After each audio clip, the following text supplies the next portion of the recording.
साथ जाने ही वाला था कि उसकी पत्नी हरियाली पीछे से बोलती है, चिड़िया बहन, गुड़िया कहाँ बची होगी? वो तो मर गई होगी। आप क्यों अपनी जिंदगियां भी दांव पर लगा रही हैं? बारिश नहीं, तेज तूफान है और ऐसी तूफानी बारिश में रात के समय उड़ना ठीक नहीं है। मिठू आपको तो बुखार भी है।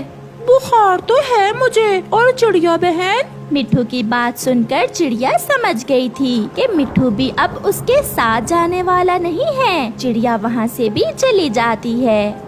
अब तो कौवे ही थे जो चिड़िया की मदद कर सकते थे, इसलिए चिड़िया जल्दी से कौवों के घर की तरफ जाती है।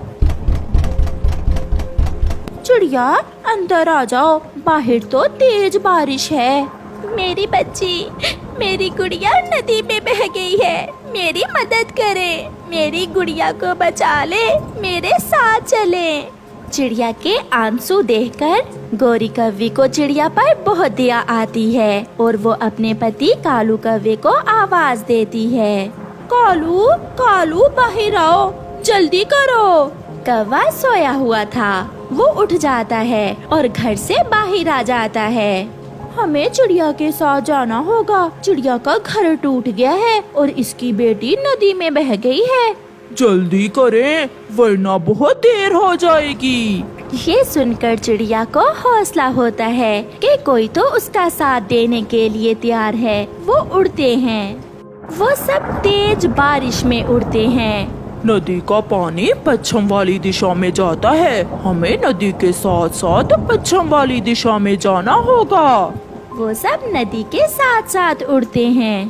बचाओ, बचाओ, मुझे बचाओ, मैं डूब रही हूँ। गुड़िया ऐसे मदद की गुहार लगा रही थी। एक बारिश, दूसरा आधी रात। कौन था वहाँ जो मासूम गुड़िया की आवाज सुनता? उसका पंख लकड़ी के नीचे था और वो टूटे हुए घर के साथ तेजी से बहती चली जा रही थी।